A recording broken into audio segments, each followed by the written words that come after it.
Assalamualaikum warahmatullahi wabarakatuh. Bismillah walhamdulillah wal khairu wasyarru bimasyiatillah. Allahumma salli wa sallim ala sayyidina Muhammad ibn Abdillah wa ala alihi wa sahbihi wa man tabi'a hudah ila yaumil qiyamah, amma ba'd.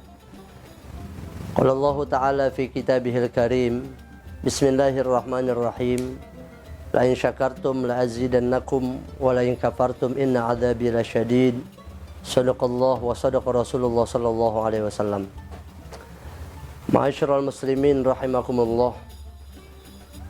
Satu indikasi yang disabdakan oleh Nabi sallallahu alaihi wasallam bahwa ada dua yang banyak dilupakan oleh kebanyakan manusia. Dalam sabdanya beliau bersabda, ni'matani maghbunun fihima katsirun minan nas. Ada dua nikmat yang dilupakan oleh kebanyakan manusia. Apa itu? Yang pertama as-sihhatu, nikmat kesehatan. Yang kedua al-faragh, nikmat waktu luang.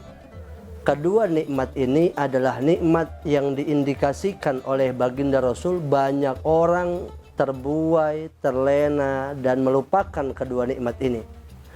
Maka ahli hikmah pernah berkata, as-sihhatu tajun la ya'rifuha illal mardo. Kesehatan adalah mahkota. Mahkota yang amat berharga yang tidak ada yang tahu nilai harga kesehatan itu kecuali mereka orang-orang yang sakit dan pernah merasakan sakit. Maka buat kita orang-orang yang sampai detik ini masih Allah karuniakan nikmat yang besar, yaitu nikmat kesehatan dan nikmat waktu luang, sebelum kesibukan akan menghampiri kita ketika kita harus mempertanggungjawabkan apa yang sudah kita lakukan selama hidup di dunia. Kesibukan itu akan terjadi nanti di padang mahsyar. Maka dalam keterangan kitab Tanbihul Muqtarin, Abul Mawahib Abdul Wahab Asy-Sya'rani mencantumkan bahwa setiap malam itu ada suara yang menyeru kepada penduduk kuburan, bahwa penduduk kuburan itu adalah orang-orang yang iri terhadap kita, orang-orang yang masih diberikan kesempatan hidup. Ma min lailatin illa wa munadin yunadi ya ahlal kubur man tagbituna al-yaum. Tidak ada satu malam kecuali malam itu setiap malam ada yang menyeru kepada penduduk kuburan, man tagbituna al-yaum. Kalian itu iri kepada siapa? Kalian itu cemburu terhadap siapa? Penduduk kuburan itu menjawab, nagbitu ahlal masajid. Kami cemburu, kami iri terhadap orang-orang yang masih bisa hadir ke masjid, melaksanakan ibadah di masjid, beraktivitas untuk ibadah kepada Allah Subhanahu wa ta'ala. Ada tiga faktor yang menyebabkan orang-orang yang ada di kuburan cemburu kepada kita, orang-orang yang masih hidup. Yang pertama, kata mereka, yusalluna wala nusolli. Orang-orang yang bisa mengisi hari-harinya untuk hadir ke masjid adalah mereka orang-orang yang pertama dia masih bisa melaksanakan sholat. Wala nusolli, sedangkan kami penduduk kuburan sudah tidak lagi bisa melaksanakan sholat. Betapa sholat itu adalah ibadah yang Allah berikan kemuliaan buat orang-orang yang melaksanakannya. Lewat gerakan sholatnya mampu menggugurkan dosa-dosanya kepada Allah Subhanahu wa ta'ala. Yang kedua, faktor yang menyebabkan penduduk kuburan cemburu kepada kita yang hidup, yasumuna wala nasum. Orang-orang yang masih diberikan kesempatan hidup, dia masih bisa berpuasa, wala nasum, sedangkan kami tidak bisa lagi berpuasa.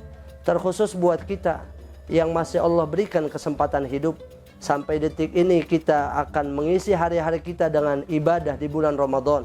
Ramadan adalah bulan kemuliaan yang disediakan untuk umat Nabi Muhammad SAW.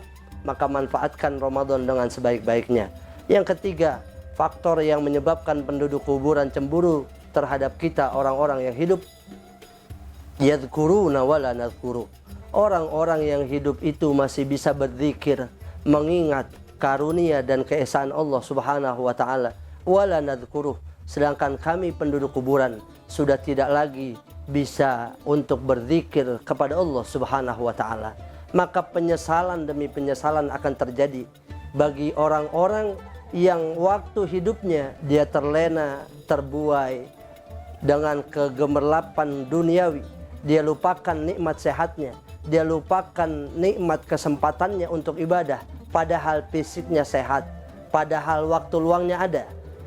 Tapi dia lupakan kedua nikmat tersebut.